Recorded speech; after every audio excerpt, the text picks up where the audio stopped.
Assalamualaikum warahmatullahi wabarakatuh.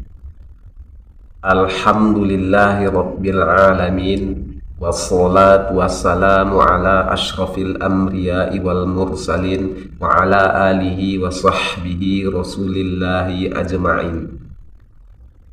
Segala puji bagi Allah, Tuhan penguasa alam semesta. Semoga rahmat dan karunia tercurahkan kepada Baginda Rasulullah Sallallahu Alaihi Wasallam beserta kepada keluarga dan para sahabatnya.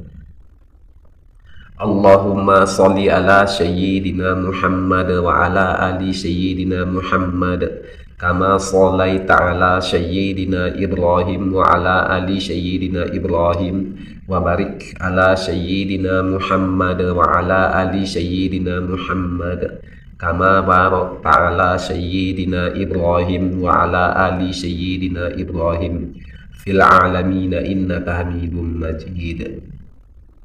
Alhamdulillah, saya masih diberi kesehatan dan saya juga masih diberikan kesempatan untuk berjumpa dengan kawan-kawan lagi, dan semoga Allah mempermudahkan segala urusan dan rezeki kita semuanya. Amin amin ya rabbal alamin. Untuk teman-teman yang menonton video ini, jika teman-teman menyukainya, silahkan tekan tombol like dan tekan tombol subscribe dan aktifkan lonceng notifikasinya agar teman-teman tidak ketinggalan video-video yang bermanfaat dari kami. Semoga Allah meridhoi kita semua, dan jangan lupa juga bagikan kepada teman-temannya yang lain.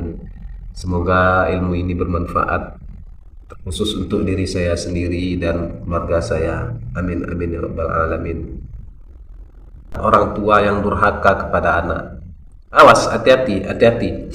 Banyak nih orang tua sekarang ini. Anakku durhaka Pak Ustadz. Kenapa anakku durhaka Pak Ustadz? Justru kau tak mau mencerminkan dirimu kayak mana, bro. Lihat diri kita dulu sendiri, perhatikan diri kita, akui kesalahan kita. Jangan pula keras hati kita ini, diakui kalau salah itu diakui salah. Nah, sebagaimana ada orang tua datang kepada Sayyidina Umar bin Khattab. Umar, anakku durhaka kepadaku. Apa jawaban Umar? Silahkan bawa anakmu kemari. Setelah anaknya sampai di hadapan Umar, Umar bertanya, apa yang menyebabkan engkau durhaka kepada bapakmu? Nah, dijawab sama anak ini tadi. Anak ini menjawab, yang pertama, dia carikan aku ibu yang tidak baik. Yang kedua, dia beri aku nama yang tidak baik. Yang ketiga, dia beri aku makan yang tidak baik. Lalu Umar menjawab, sebelum anakmu durhaka kepadamu, engkau lebih dulu durhaka kepadanya. Awas, hati-hati, hati-hati.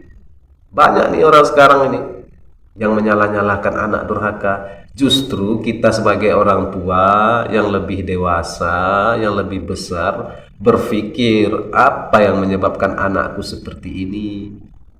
Terkadang Pak, makanan haram itulah yang menyebabkan anak itu seperti itu Pak. Jadi Pak, Bu, 3 hak anak terhadap orang tua. Awas, hati-hati. Ini sering kali diabaikan, saya lihat ini. 3 hak anak terhadap orang tua. Yang pertama, kasihlah anak ini, carikanlah anak ini ibu yang baik. Nah, yang kedua, kasihlah nama anak ini nama yang bagus, nama yang baik. Yang ketiga, kasihlah anak ini makan makanan yang baik, minum minuman yang baik, minum minuman yang halal, makanan-makanan yang halal, pakaian-pakaian yang halal. Nah, 3 hak anak terhadap orang tua ini tadi juga kewajiban orang tua kepada anak. 3 kewajiban orang tua kepada anak yang saya sebutkan tadi. 3 kewajiban orang tua kepada anak. Yang pertama, carilah ibu yang baik untuk anak ini tadi. Yang kedua, kasihlah anak ini nama yang baik, nama yang bagus. Yang ketiga, berikanlah anak ini makanan-makanan yang halal, berikanlah minuman yang halal, dan berikanlah pakaian yang halal. Dan apabila 3 ini tidak dipenuhi orang tua, maka durhakalah orang tua kepada anak. Awas, hati-hati.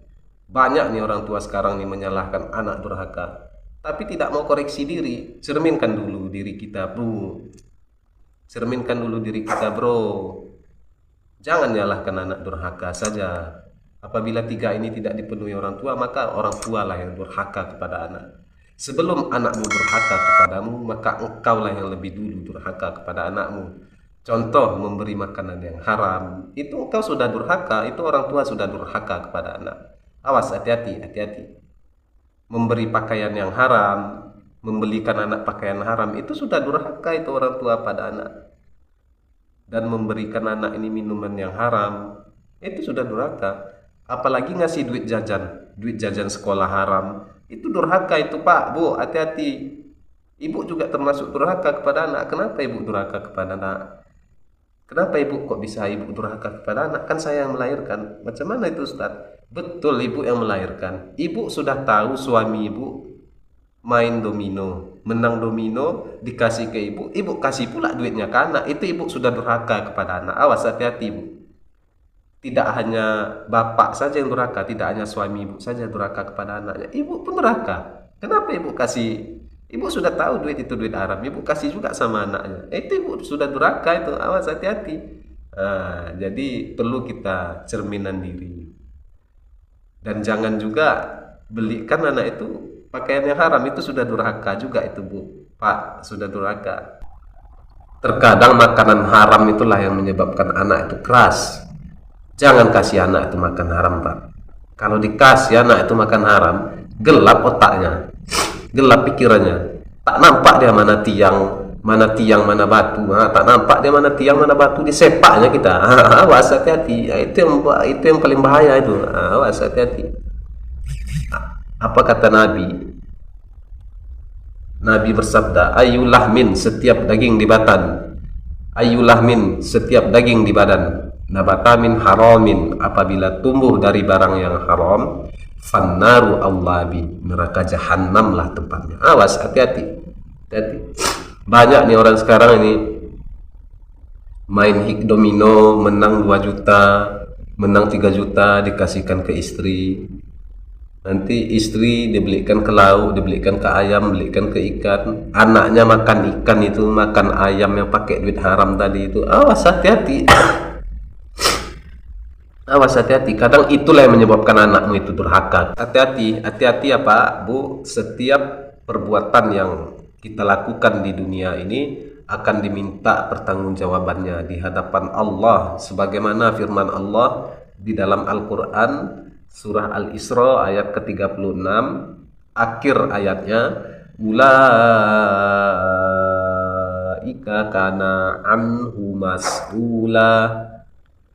Setiap perbuatan yang kita lakukan akan dimintai pertanggungjawabannya. Awas, hati-hati, hati-hati.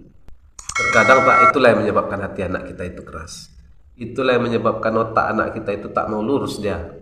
Tak nampak dia lagi, tak nampak dia disepaknya Pak habis itu. Itulah.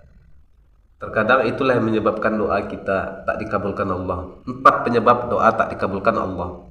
Mata'amuhu haram, makanannya haram. Yang pertama, mata'amuhu haram, makanannya haram. Yang kedua, mashrabuhu haram, minumannya haram.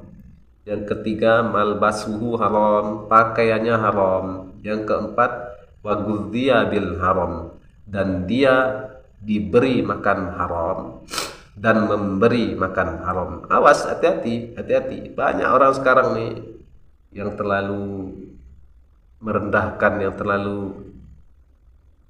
terlalu tak peduli dia duit itu dari mana, yang penting aku makan. Yang halal aja susah dicari. La ilaha illallah.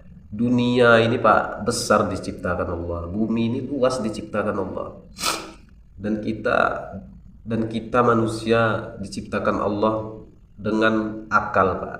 Kita bisa berpikir, dengan akal pikiran inilah kita bisa berpikir mana yang halal dan mana yang haram.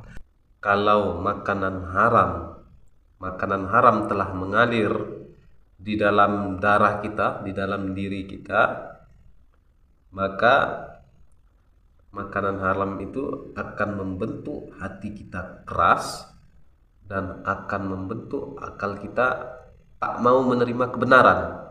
Sebagaimana firman Allah di dalam Al-Quran surah ke-6, surah Al-An'am ayat ke-25, wa fi adanihim waqara, dan telinganya tertutup, telinganya telah kami tutup, hatinya telah kami kunci, kata Allah.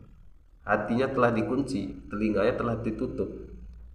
Jadi kalau ada orang yang menasehatinya, dinasehati ustadz, tak akan mau dia mendengar.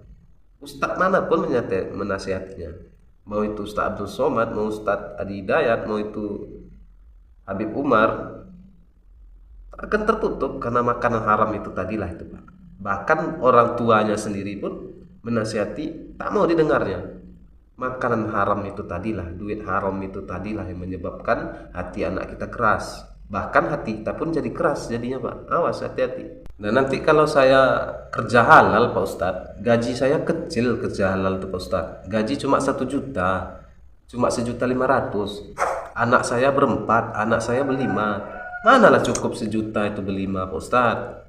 1.500.000-nya paling besar. Selama 1 bulan mau makan apa istri sama anak saya nanti? Belum listrik saya. Jangan takut Pak. Sebagaimana firman Allah di dalam Al-Quran surah At-Talaq ayat 3, Allah telah mengatur rezeki manusia. Dalam Quran surah At-Talaq ayat 3, wa yarzuqahu min haitsu la yahtasib, dan dia memberinya rezeki dari arah yang tidak disangka-sangkanya.